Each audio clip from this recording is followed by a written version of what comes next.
Bem, ele já está gravando. Bem, Então, boa tarde, eu agradeço a presença de todos. Agradeço em especial ao orador, Frei José Nunes, a sua disponibilidade para vir falar sobre a missionação católica no ciclo africano do Império Português, focando em especial o período do Estado Novo e Angola.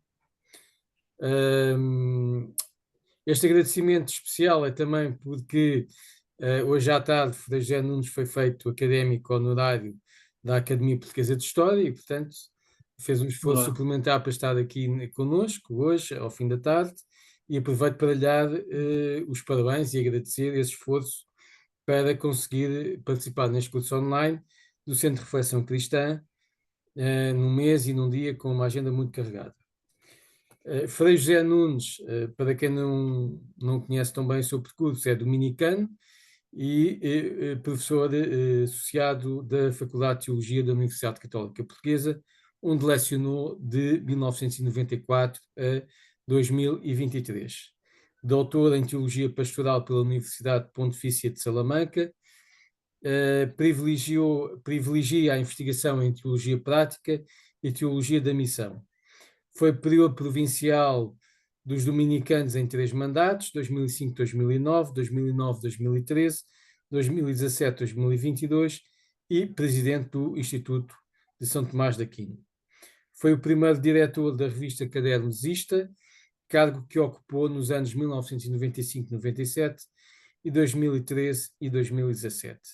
Foi e é moderador do Centro Provincial de Estudos Sede Sapiência, Frades Dominicanos, em 2013 a 2017 e 2022 penso que ainda continua a ser. Participou em 5 capítulos gerais, tem 2 livros publicados e cerca de 50 artigos em revistas. Pregou em numerosas conferências e retiros. Além deste importante currículo académico, Frei José Nunes foi missionário em Angola durante 9 anos. Possui, portanto, não só o saber sobre a missionação católica em África, que vem da investigação, mas também da sua experiência e memória. Por isso mesmo, pode dar um contributo para o diálogo entre história e memória de que se tece a escrita e a oralidade da história. Muito bem, muito obrigado. A gente ouve essas coisas todas. Afinal é uma pessoa importante, e afinal não é nada, mas enfim, está bom. Então, obrigado. E desde já, pois, avanço com a minha partilha convosco. Eu vou partilhar a tela com um PowerPoint e, portanto, eu vou falar à medida que vou movimentando os quadros do PowerPoint, onde estão as afirmações principais que eu coloco da conversa que vou fazer. Claro que a conversa que faço é um pouco mais desenvolvida que aquilo que aparece nos quadros do PowerPoint, mas lá está o principal, digamos assim. E então vou passar a partilhar a tela.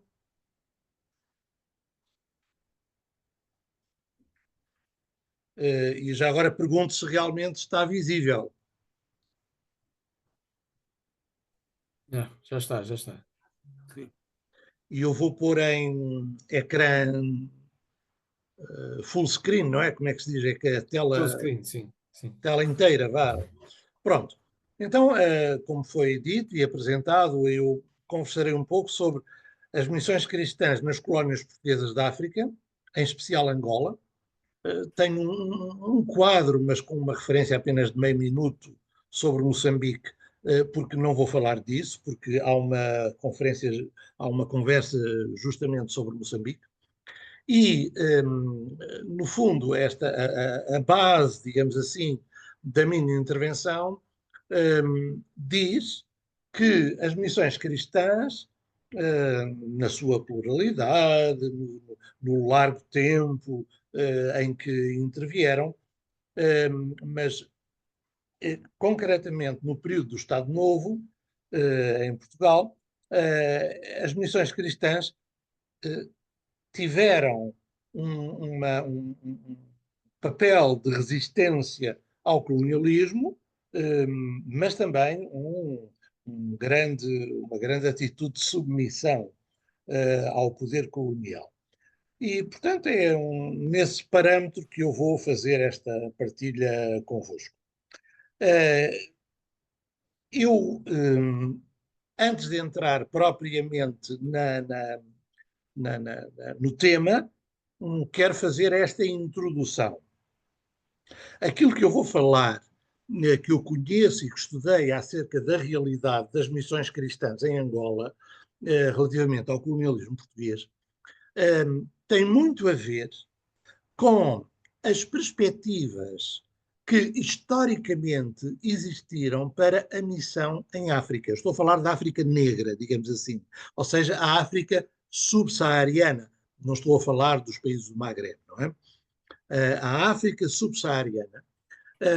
Nós podemos, desde que há a expansão colonial europeia para lá, finais do século XV, nós podemos falar de várias perspectivas de missão face à África, missão europeia, missão cristã europeia face à África, justificadas por determinadas teologias. E por isso eu digo aí, as teorias e as práticas sempre nascem e crescem numa relação dialética e de interação recíproca. Ora, porquê é que eu estou a fazer esta introdução? Porque nas décadas do Estado Novo, as três grandes modalidades que eu vou considerar de relação da Igreja, das missões cristãs com o poder colonial, têm justamente a ver com estas perspectivas históricas. Por isso é que eu estou a fazer este background, não é?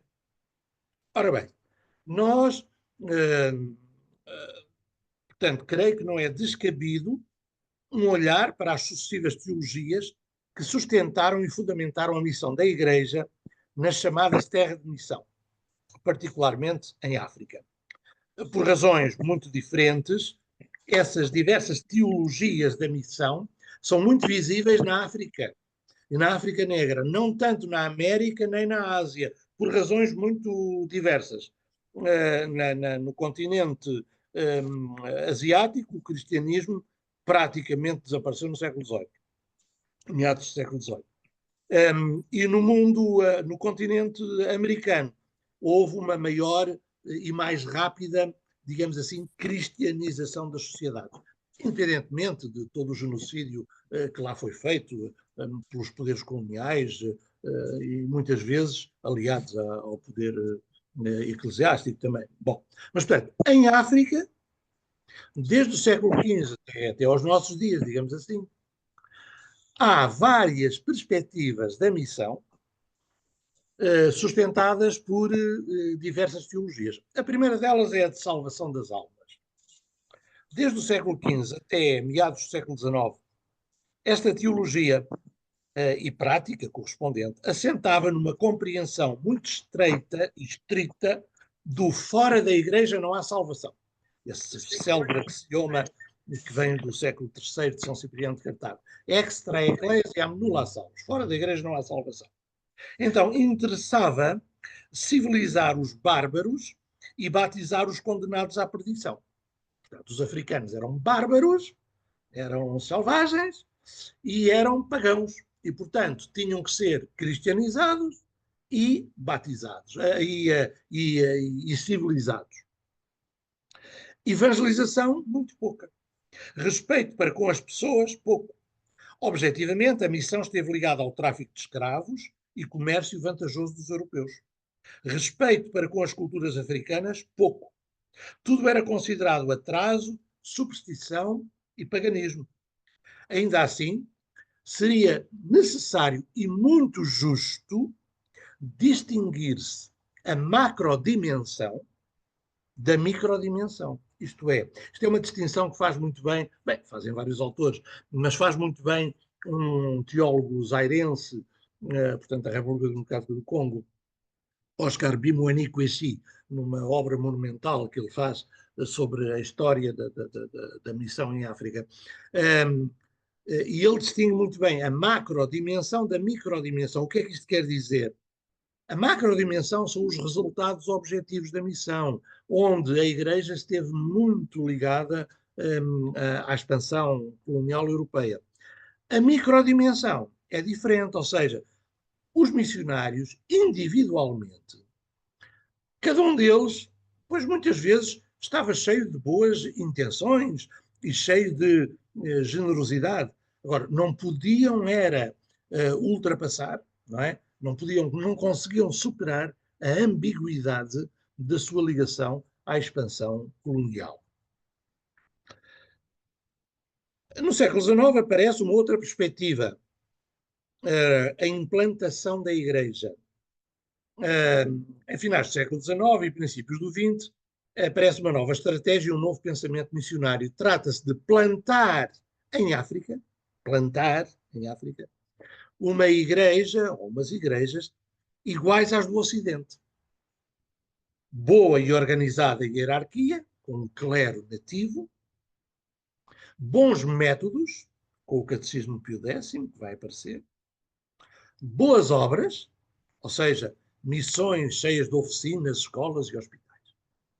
Então, transplantar uma igreja bem organizada para a África. Implantação da igreja.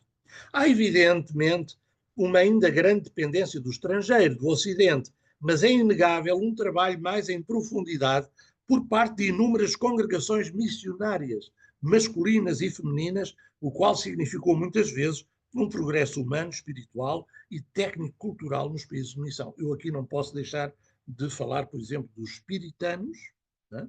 A congregação do Espírito Santo, os padres espiritanos, no caso masculino. No feminino, as Irmãs do Santíssimo Salvador, sem dúvida. Enfim, uma outra congregação que mais se notabilizou nesta implantação da Igreja.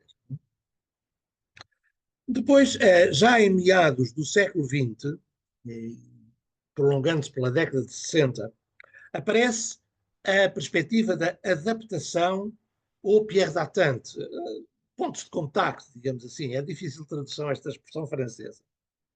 Nascidas do movimento Negritude, estas teologias revelam um maior escutar da África. Há traduções da palavra de Deus para as línguas e dialetos africanos, há produção de catecismos locais, há algum africanizar da liturgia, mas é algo ainda de superficial, feito sobretudo por ocidentais e a partir de quadros de pensamento ocidentais. Uma ação periférica, na derme, na pele, não tanto no interior, que está muito bem retratada no título do livro desse teólogo também zairense, Vincent Moulago, um livro de 1962, intitulado Un visage africain du christianisme. O cristianismo era europeu e agora dava-se uma coloração africana, um ar africano, não é? Bom, resumindo, o que todas estas teologias da missão ou africanização têm em comum é o facto de serem teologias, isto é um vocábulo que eu agora uso, teologias judaizantes. O que eu quero dizer com isto é o seguinte: trata-se de uma linguagem analógica, mas para mim com bastante sentido. Assim como existiram no princípio do cristianismo tentativas de imposição do judaísmo a toda a Igreja, que começava a ser universal, tentativas judaizantes, também aqui, estas teologias e práticas missionárias em África eram pensamentos importados da Europa, muitas vezes acompanhados de um espírito de conquista e de imposição mal dissimulados. E assim, quer por simples intuição, quer por método de reflexão crítica, muitos africanos se foram dando conta de que era necessário passar de uma adaptação superficial ou de uma colagem do cristianismo ocidental às culturas africanas, passar disso a uma verdadeira encarnação da fé e mensagem cristãs em África, nas terras da África, que ela própria desembocasse em teologias verdadeiramente africanas, que é o caso das atuais teologias da inculturação, da libertação ou da reconstrução. volto a dizer, porque é que eu fiz esta introdução? Porque é que eu quis este background? Porque as atitudes diversas das missões cristãs, da igreja, das igrejas, durante o Estado Novo, são herdeiras destes vários espíritos e desta variada história e perspectiva da missão em África. Então, avancemos agora mais a sério para o nosso tema.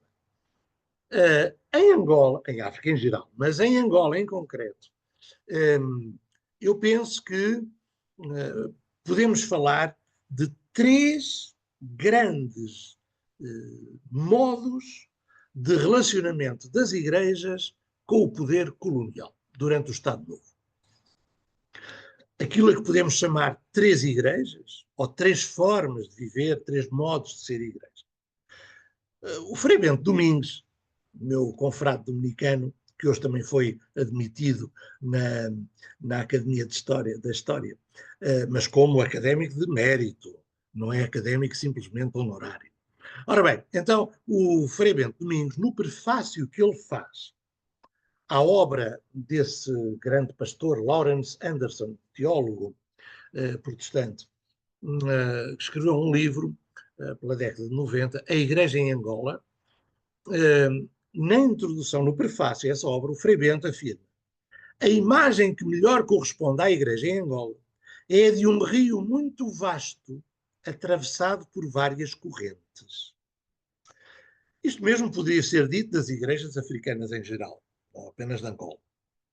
Porém, e ainda que correndo o risco de algum simplismo, ou podendo falar deste tema com uma outra linguagem, por exemplo, os três modos de ser igreja, eu creio que são facilmente reconhecíveis as presenças de três igrejas, três modos de ser igreja, no contexto colonial lusófono, concretamente em Angola, mas não só, em África em geral.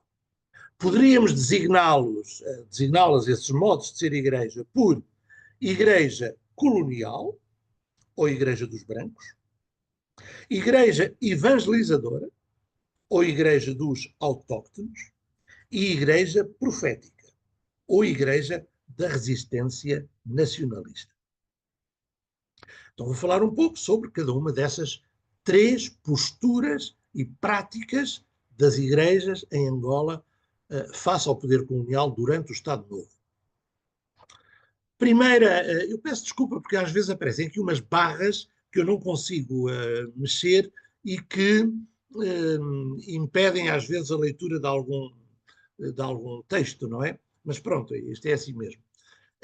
Ora bem, em primeiro lugar, consideremos como primeira dessas três igrejas a Igreja Colonial, ou Igreja dos Brancos, assim para simplificar de alguma maneira,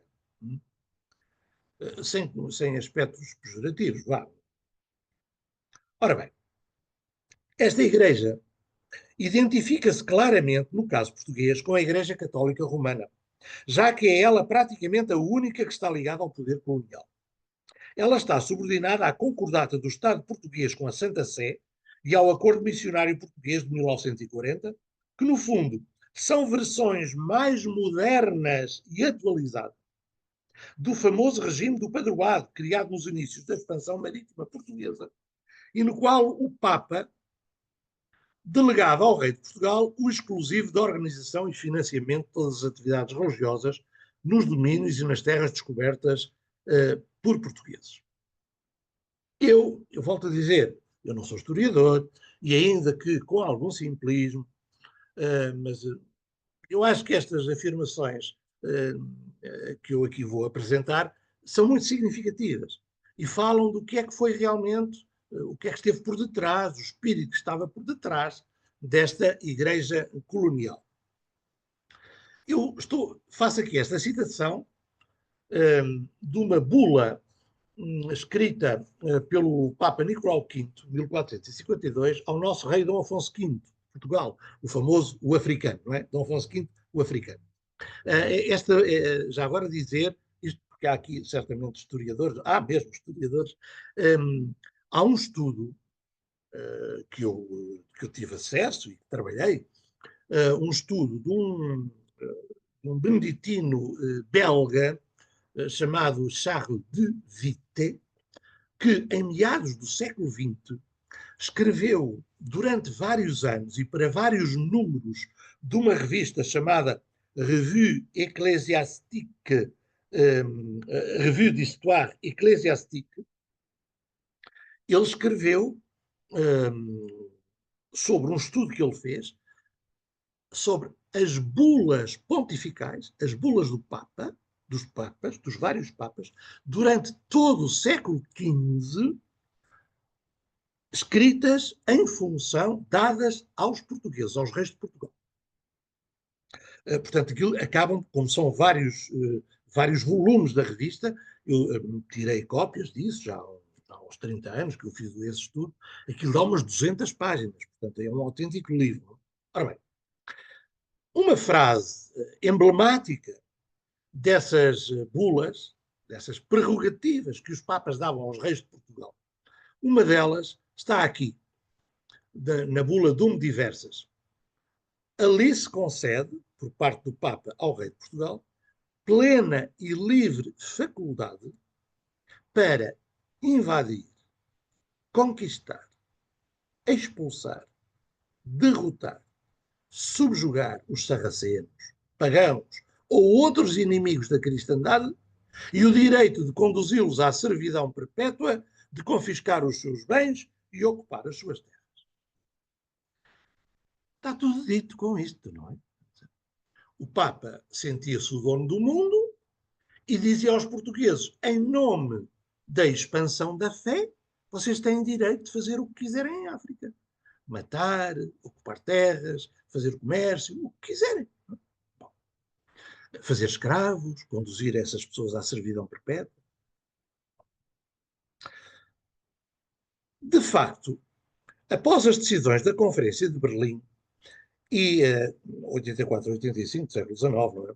E do conhecido mapa cor-de-rosa, as potências coloniais europeias foram desafiadas e obrigadas a penetrar e ocupar os vastos territórios do continente africano, sob pena de perderem o direito a essas soberanias.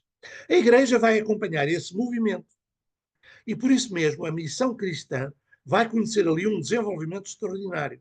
Então, não constituirá qualquer surpresa que esse empreendimento global constitua simultaneamente uma expansão colonial e uma expansão da Igreja.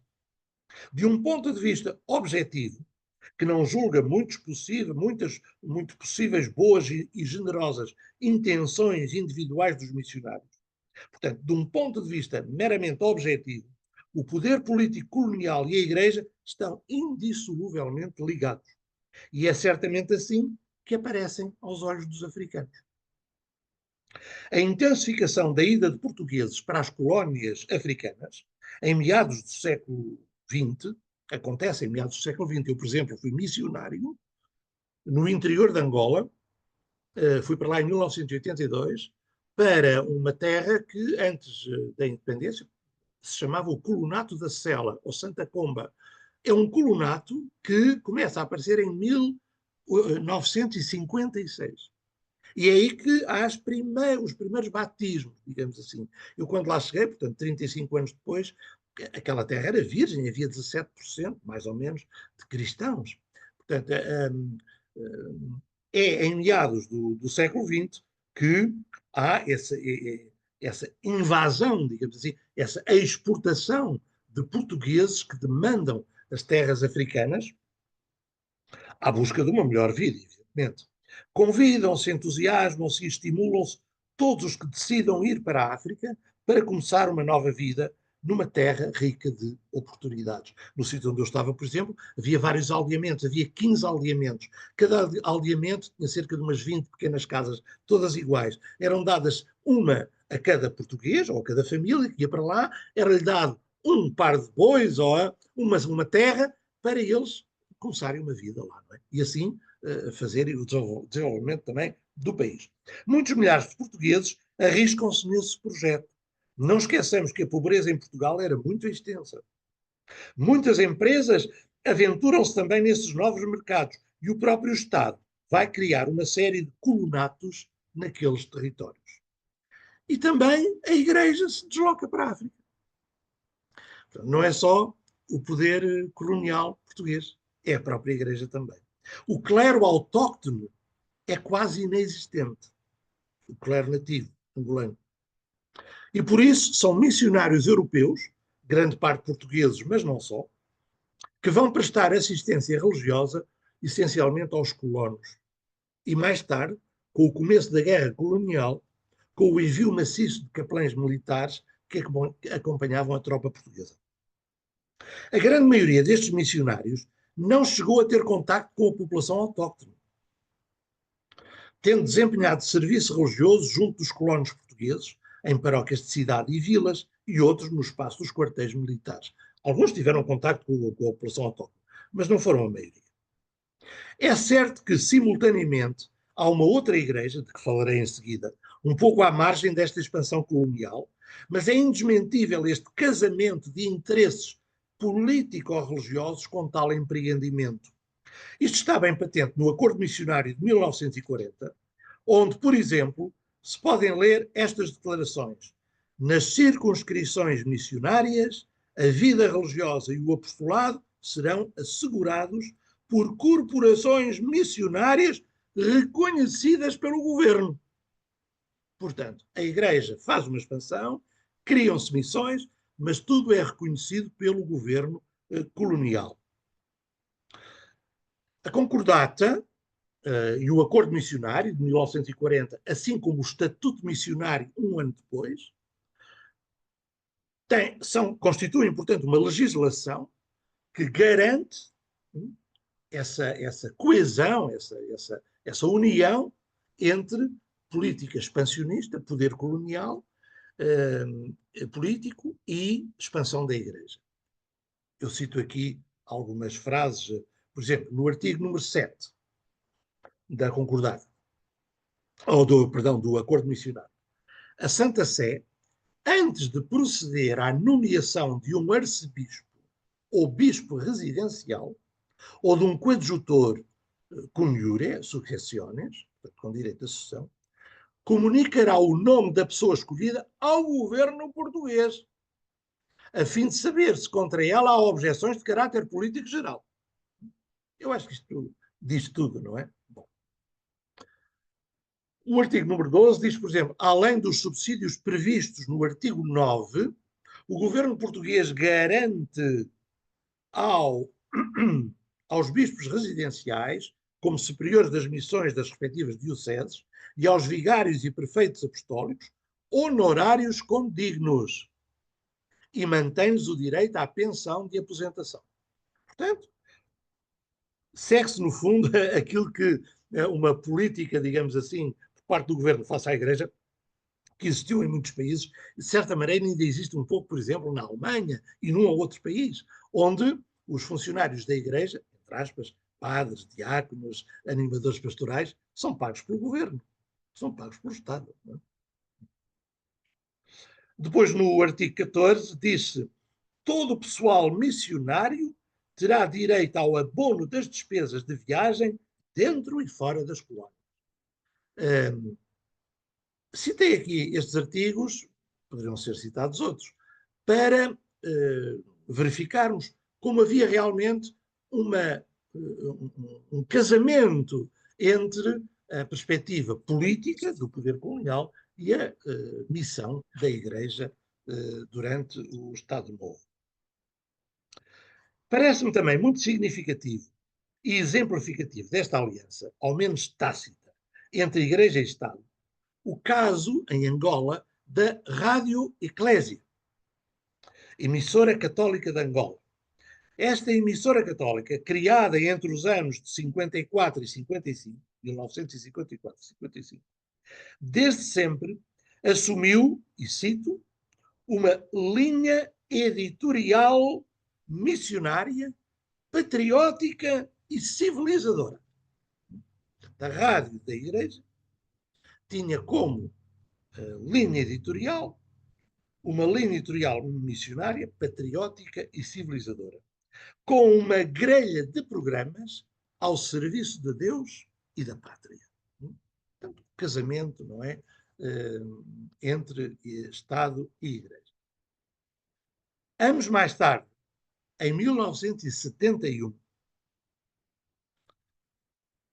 o então diretor da Rádio Eclésia, o padre José Maria Pereira, faria inúmeros discursos públicos laudatórios de Salazar e Marcelo Caetano, com afirmações como estas. Só um momentinho.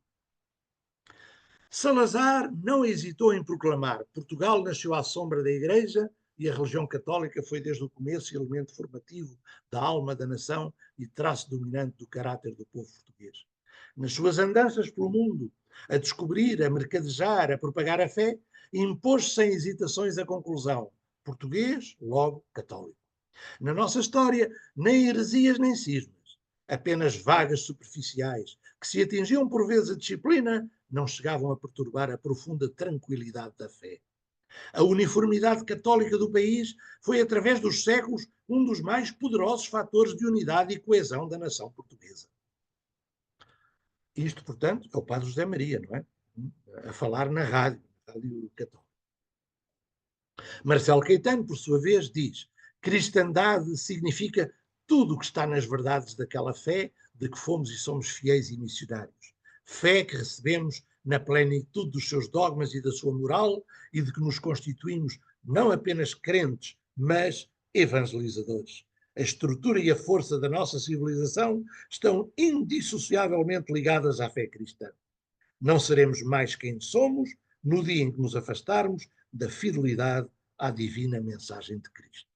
Portanto, seja Marcelo Caetano, seja Salazar, seja o padre José Maria Pereira, sejam políticos ou bispos, o discurso é exatamente o mesmo, não é? E de uma perspectiva de igreja casada com o poder colonial.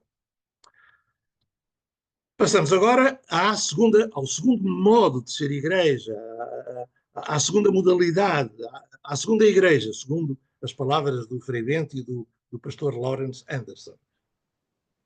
A igreja evangelizadora ou dos autóctonos. Esta igreja representa toda aquela vida e trabalho missionário junto das populações autóctones e, neste caso, não diz respeito apenas à Igreja Católica Romana, mas sim a todas as outras confissões cristãs presentes naqueles territórios.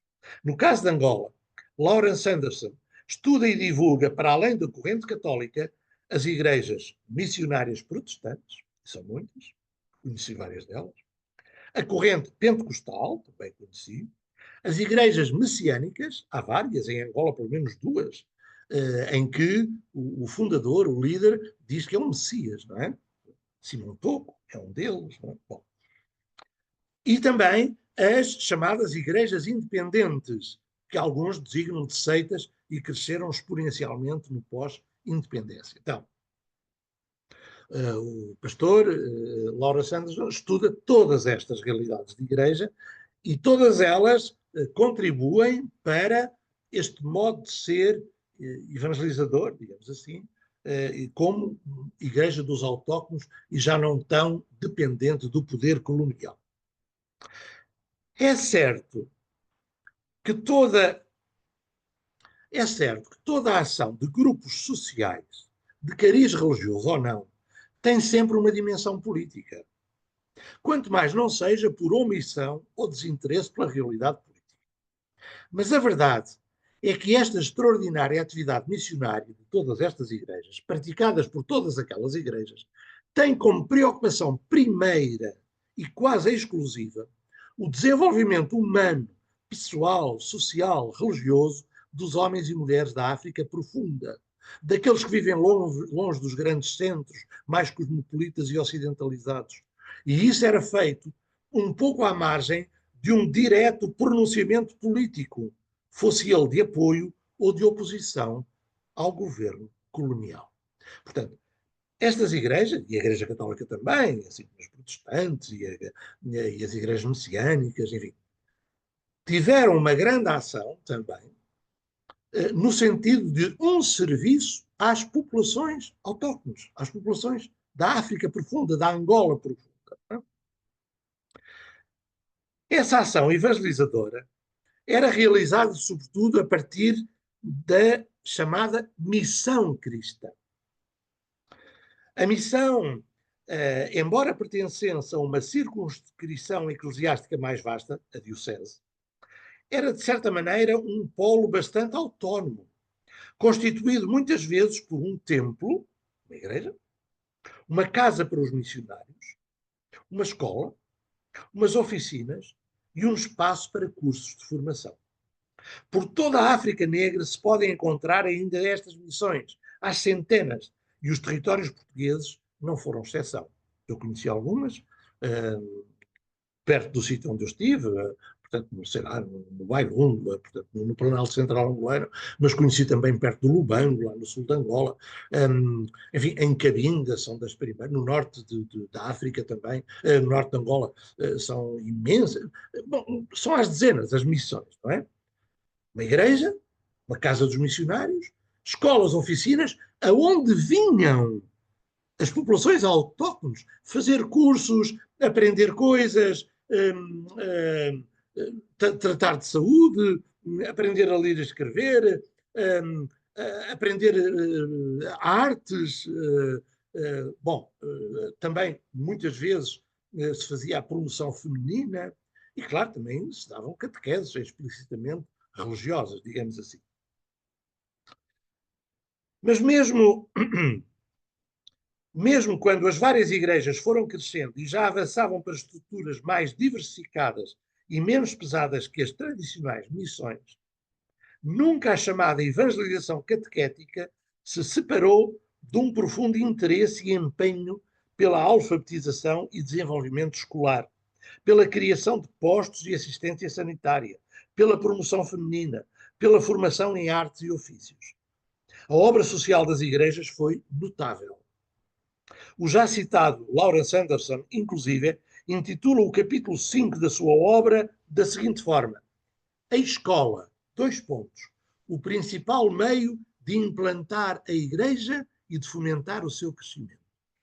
Portanto, a igreja interessada no serviço às populações e na libertação, digamos assim, no crescimento das populações, nos vários níveis sociais, religiosos, com certeza também, económicos e escolares. Não é de estranhar, por isso, que no pós-independência, depois de 1975, os quadros africanos que assumiram as responsabilidades políticas nos governos e nas municipalidades,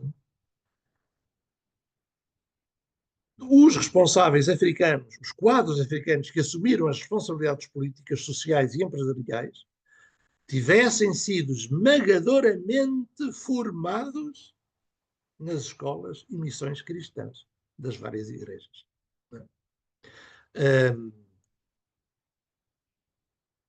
Em Angola, por exemplo, eu acho que direi isso daqui um pouco mais tarde, mas sei lá, a gente olha para um Agostinho Neto, para um Holden Roberto, para um Jonas Savimbi. Todos foram educados, digamos assim, educados, entre aspas, tiveram a sua formação escolar em missões cristãs. No caso desta realidade eclesial, que aqui considerei em segundo lugar, a pergunta mais importante que se poderá colocar não seria tanto como ela se situou face ao poder político colonial. Era contra o poder colonial? Era a favor? A pergunta mais importante não é essa. Mas sim perguntar se este modo de ser igreja respeitou ou não verdadeira e profundamente as culturas dos povos que evangelizava. Isto é, houve ou não houve perspectivas de enculturação? Houve ou não conhecimento, respeito e valorização das suas culturas? Segundo o Eurobank, no contexto das ciências sociais, a cultura é um sistema integrado de crenças sobre Deus, a realidade, de valores, de costumes, de instituições que exprimem estas crenças, valores e costumes, que reúnem uma sociedade e lhe dão um sentido da sua identidade, da sua dignidade, da sua segurança e da sua continuidade. Então pergunta-se, houve evangelização inculturada, com atenção e positiva consideração de todos aqueles elementos culturais? Ou, pelo contrário, prevaleceu aquele antigo espírito que presidiu a muita realidade missionária no passado e segundo o qual os missionários mais não tinham que fazer senão batizar e civilizar. Ou ainda, por outras palavras, e aqui vale a pena ver estas frases bonitas, se as conseguirmos ver. Por outras palavras, terão os missionários portugueses em África e em Angola em particular acolhido o apelo de Lieberman, um dos pais dos espiritanos, quando um século antes, dirigindo-se aos seus companheiros no Senegal, os desafiou deste modo: despojai-vos da Europa, fazei-vos negros com os negros. Será que esta igreja que trabalhou nas bases, que trabalhou com as mãos na massa, com os pés na lama, junto das populações autóctones, será que o fez generosamente e cheio de aspectos positivos, mas será que o fez com profundo respeito pelos povos e culturas angolanos e africanos em geral? Será que respeitaram aquela perspectiva de Lieberman, ou então uma frase que não está aí a aparecer, mas que de Paulo VI, mas que eu vou dizer: Paulo VI no Uganda, em Kampala, em 1969, numa das poucas viagens que Paulo VI fez. João Paulo II fartou-se de viajar, o Bento XVI fartou-se de viajar, Papa Francisco também já anda a viajar um bocado. Papa Paulo VI fez muito poucas viagens. Quando foi à África, em 69, em Kampala, disse: vós podeis e deveis ter um cristianismo africano. Será que foi esse espírito que presidiu à missão desta igreja mais dos autóctones? Esta igreja não tão diretamente ligada ao poder colonial, mas preocupada sobretudo em trabalhar na base e alimentar e fazer crescer religiosamente, socialmente, economicamente as pessoas?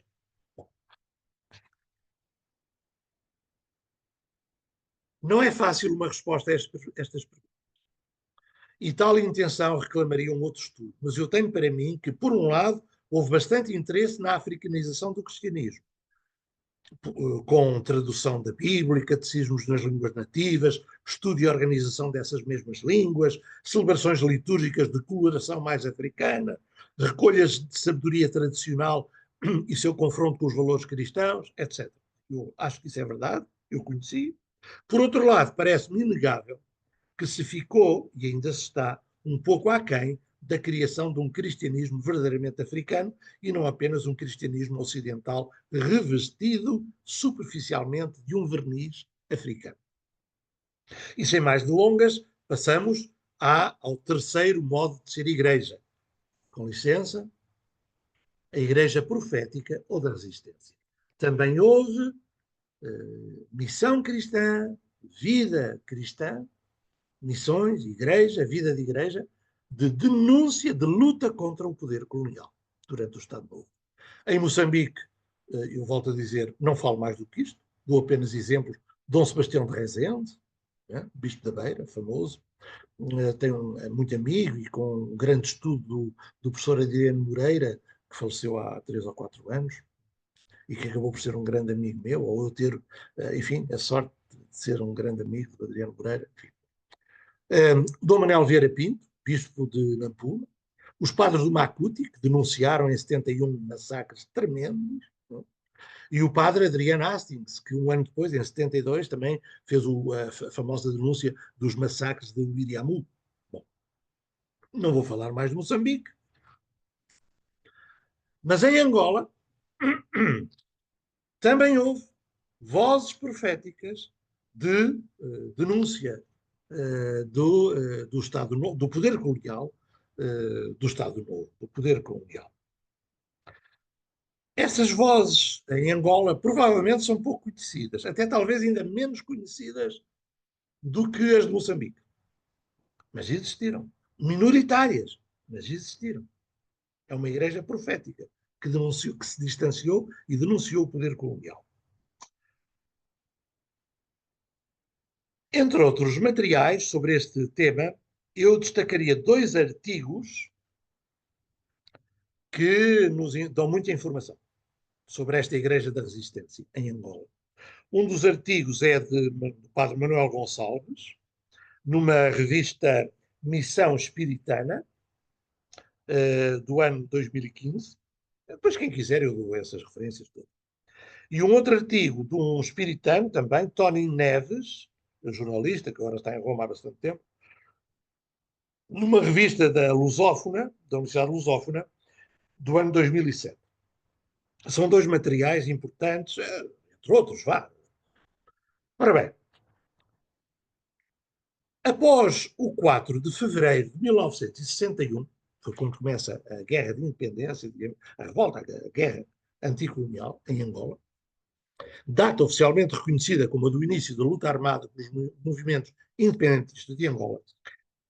A seguir a isso, e às complicações que se seguiram em Luanda, confrontos no cemitério do Altas Cruzes, perseguições da polícia, tensão nos Moceques, a PIDE-DGS decide intervir no Seminário Maior de Luanda, instituição da Igreja Católica para a formação dos futuros padres, apercebendo-se de que ali existia um foco anticolonial.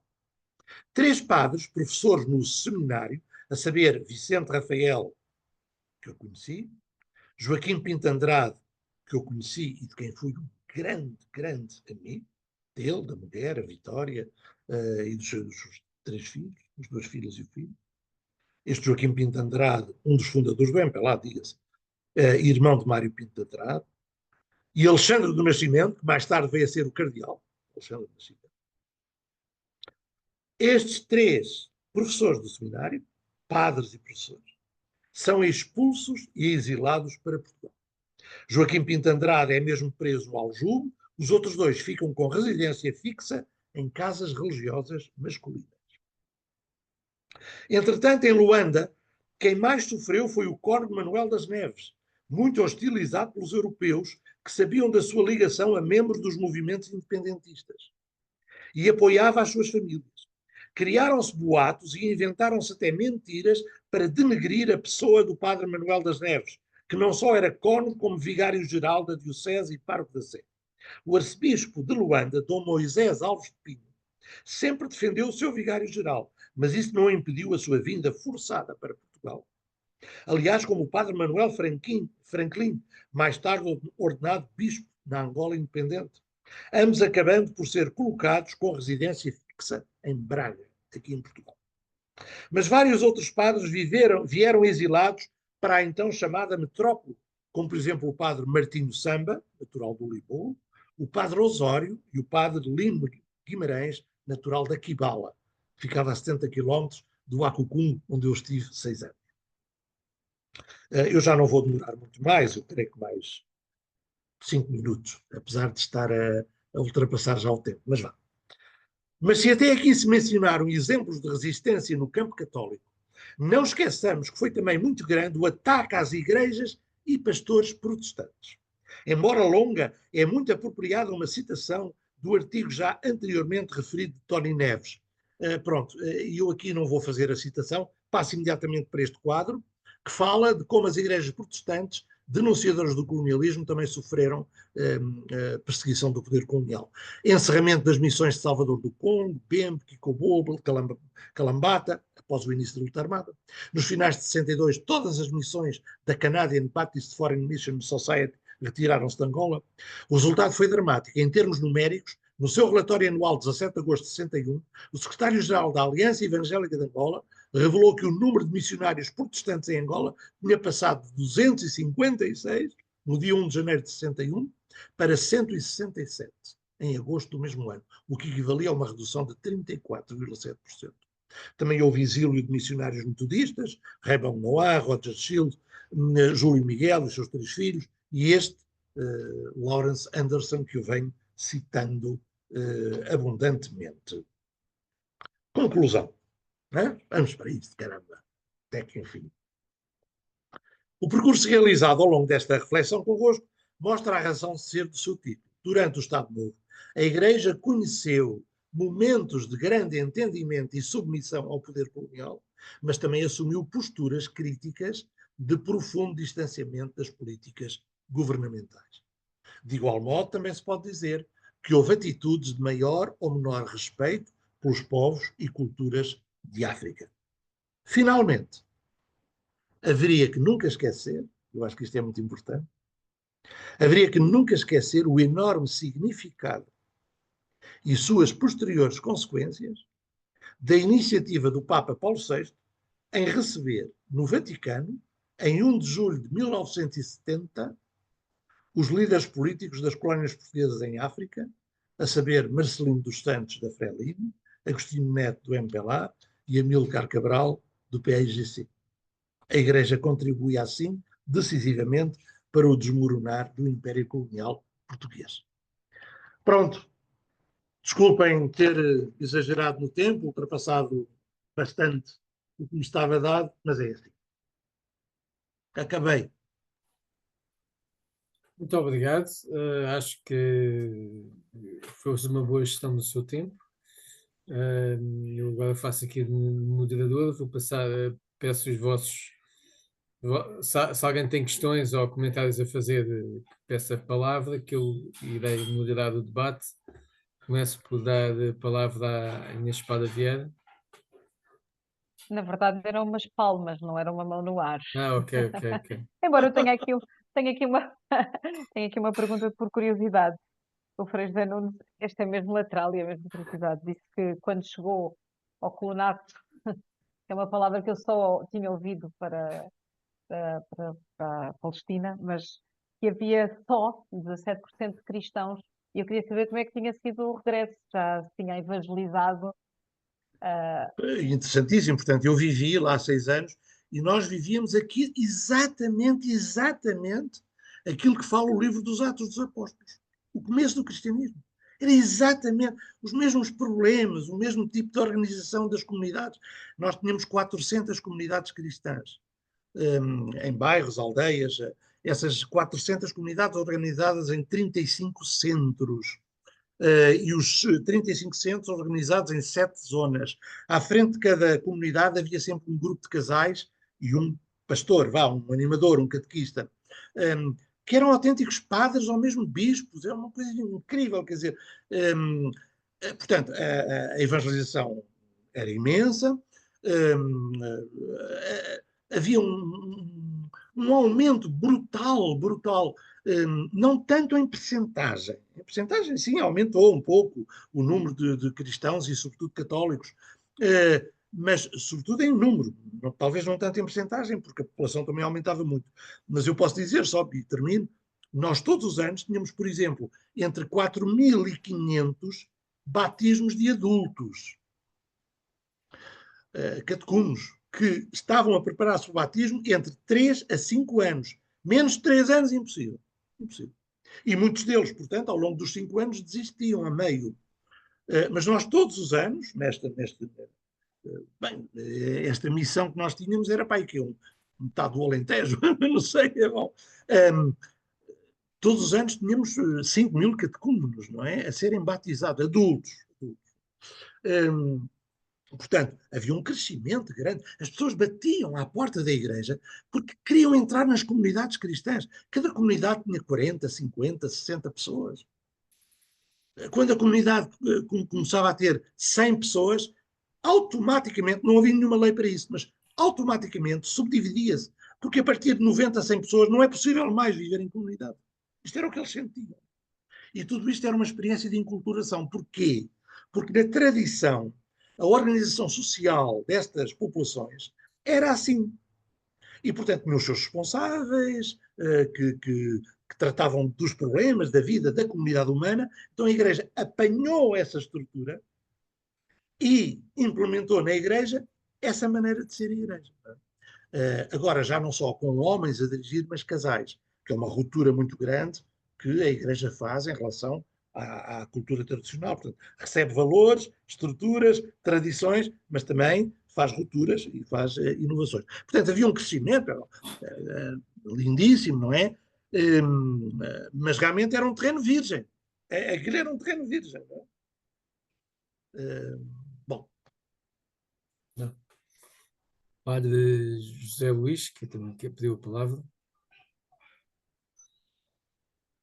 Obrigado, Padre João. Agradecer antes de mais ao Frei José Nunes. Gostei de ouvir e daquilo que eu ouvi, vivi algumas dessas experiências. Eu acabo de chegar de Moçambique, estive lá 22 anos É verdade que não apanhei diríamos, a igreja colonial, apanhei aquilo que são os restos da igreja colonial e que hoje chamamos lá a igreja ministerial. Mas é verdade que ainda hoje esta igreja está viva graças aos animadores, aos responsáveis, aos catequistas formados naquelas escolas naquele tempo. E eu lembro-me uma vez que fui visitar uma comunidade em Tete, lá para o interior, que já não recebia visita há 20 anos de padre.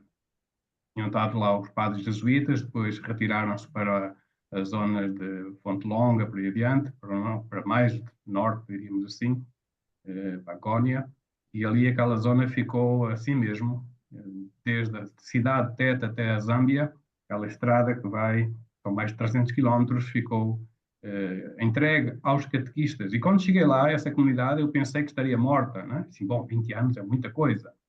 E qual foi o meu espanto quando cheguei e vi aquela comunidade mais viva do que aquelas em volta da missão? E assim, meu Deus, como é possível, não é? E graças a esses catequistas que foram formados naquele tempo nessas escolas, capelas de escolas, como assim se chamava na altura, não é? E a verdade é que o processo de enculturação sofreu, sim. Eu ouvi muitos missionários antigos a falar que estavam ligados à igreja colonial, mas que também tinham voz profética, é verdade que sim.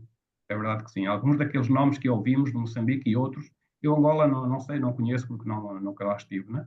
Falo daquilo que conheço de Moçambique e é uma realidade. A igreja teve uma voz profética.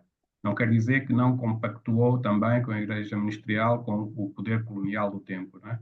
Mas a realidade é que muitas das coisas que hoje vão acontecendo nas comunidades, chamadas outra vez igreja ministerial, se deve muito e bastante aos catequistas, que por sua vez foram formados pelos missionários daquele tempo, com os seus defeitos, mas que levaram Cristo até aquelas terras. E obrigado mais uma vez. Muito bem. Obrigado, eu sim. Eu também vivi algumas dessas realidades que falou. Mas há aqui mais mãos no ar. Sim, Vilarino Calixto, sim, penso que pediu a palavra. Boa noite, obrigado. Duas coisas. A primeira é mesmo uma curiosidade. Quando falou de Moçambique, disse, ou falou de um nome ali, Padres de Macuti.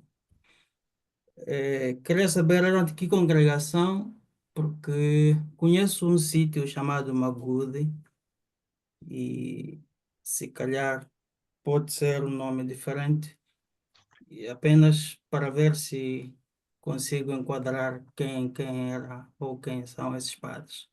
Os padres de E, Macuti, sim, respondo já isso, neste momento aqui só te posso dizer, os padres do Macuti, assim conhecidos padres do Macuti, fizeram denúncia de massacres no ano de 71, realizados pelas tropas coloniais portuguesas, em novembro de 71, numa terra chamada Mucumbura. Mucumbura. De momento, aqui neste momento, só te posso responder isto, mas é uma questão também, se quiseres procurar, isso na net aparece logo, no Dr. Google também te dá logo uma primeira informação. ok, está bem, obrigado. A segunda pergunta é que também me interessa muito perceber essa questão da missão, que, como disse para dizer Luís, e também a sua explanação foi nesse sentido, aquilo que a África é hoje a nível religioso e católico, em particular Moçambique, porque Angola também não conheço, apesar de ter muitos colegas e bons amigos de lá, é que está-se a viver, de facto, aquilo que foi o fruto, das missões, do trabalho dos padres missionários, e que nos nossos dias parece que as missões, digamos assim, transformaram-se em paróquias e depois, por causa também do desenvolvimento, não houve, se calhar, mais atenção àqueles locais um bocadinho mais distantes dos centros. E, como disse o Padre Luís, há essa falta de acompanhamento, mas as comunidades continuam lá. Só que a formação, implica a formação dessas comunidades e o seu desenvolvimento implica também o acompanhamento da formação dos próprios animadores das comunidades, que de certa forma não são assim acompanhadas, acho eu, como deveria ser. E a minha pergunta, na verdade, seria: no nosso tempo, olhando aquelas comunidades que ainda existem e são vivas a seu modo, seria, ou que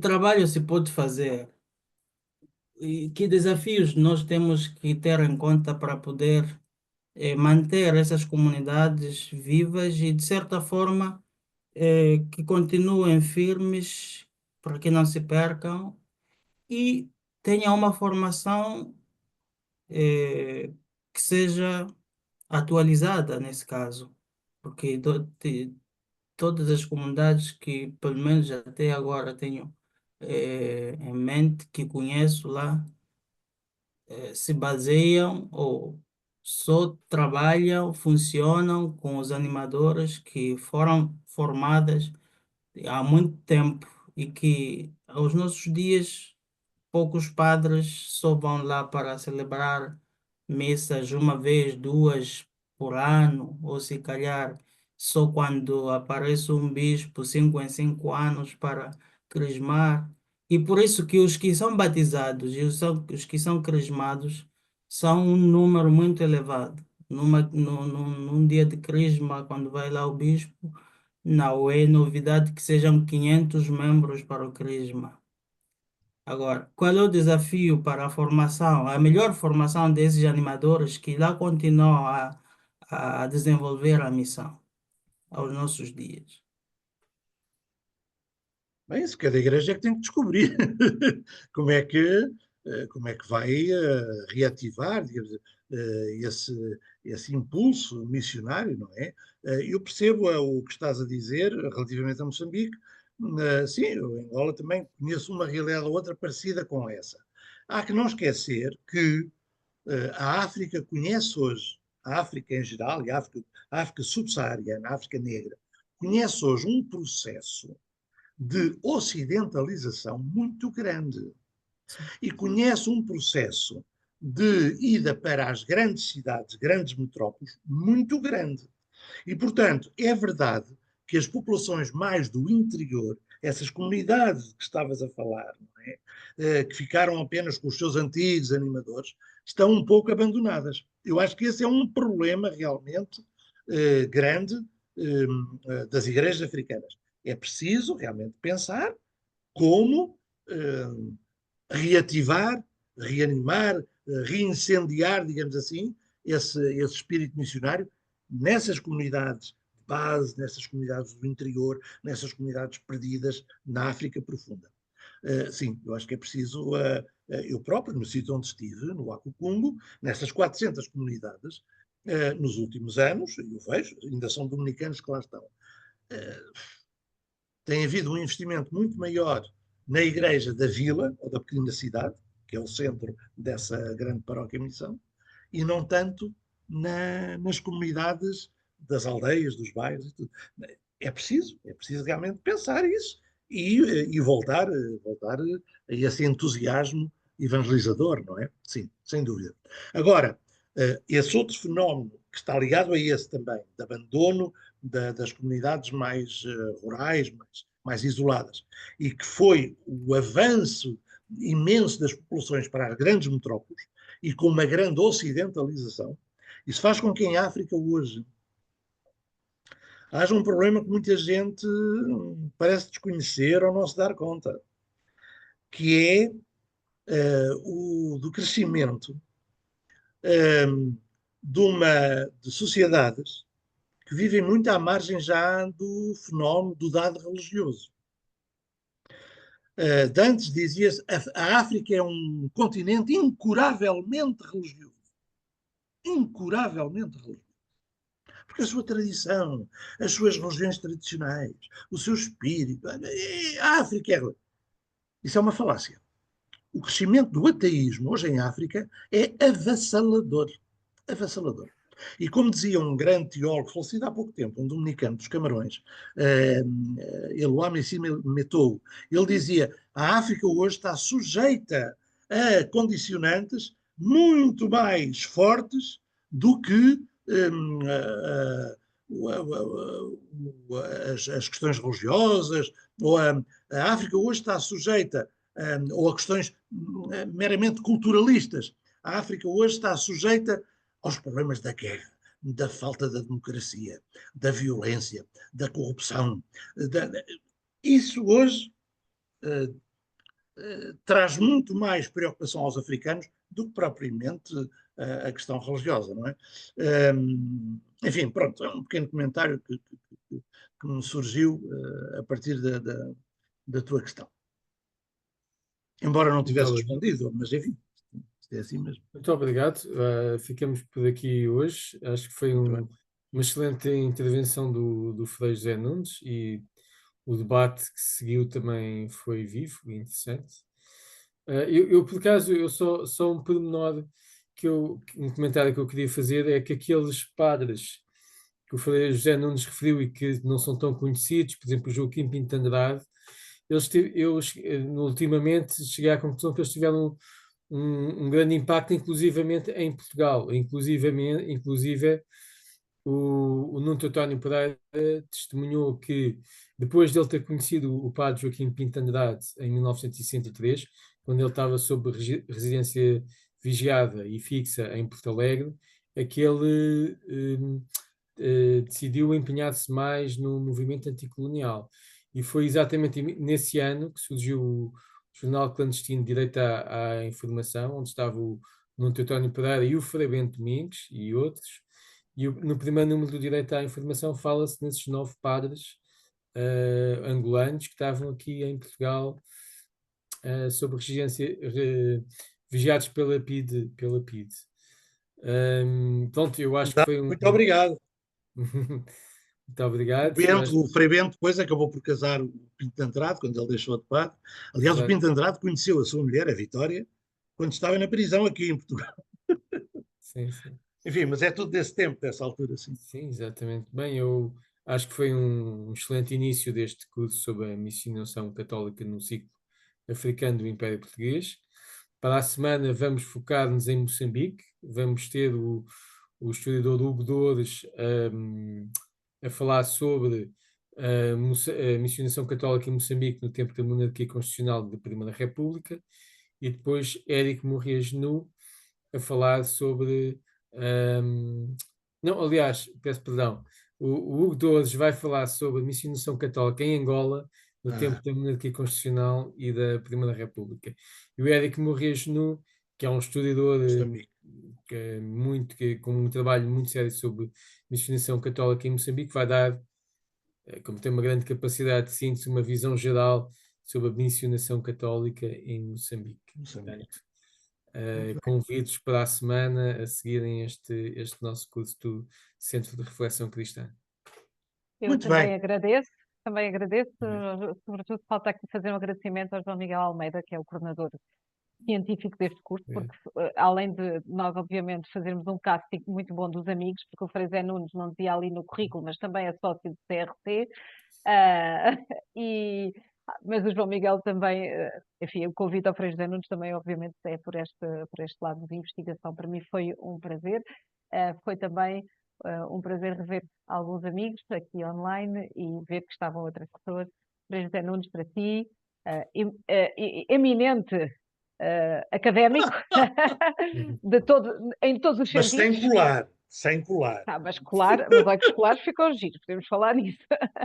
E a todos, se não tiverem ainda leitura para o ano novo, nós fazemos chegar-vos normalmente em mão, porque é mais barato. Fantástico, o último número da Reflexão Cristã, e vemo-nos para a semana. Muito obrigada a todos, obrigada, Frei José, especialmente. Muito bem. E até para a semana. Adeus. Obrigado. Obrigada.